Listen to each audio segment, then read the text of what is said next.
Erratic wind gusts to 65 miles per hour from decaying thunderstorms. The areas affected include Bosque, Hill, Oriel, and McLennan counties. The hazardous weather conditions are expected from until noon Central Daylight Time today. Impacts: damaging winds will blow down trees and power lines. Widespread power outages are expected. Travel will be difficult, especially for high-profile vehicles. Additional details: these winds are from decaying thunderstorms and will likely not be associated with the riot.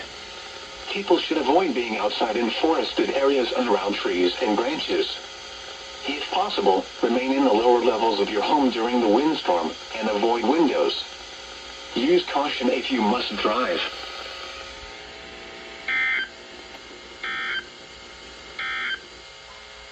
The current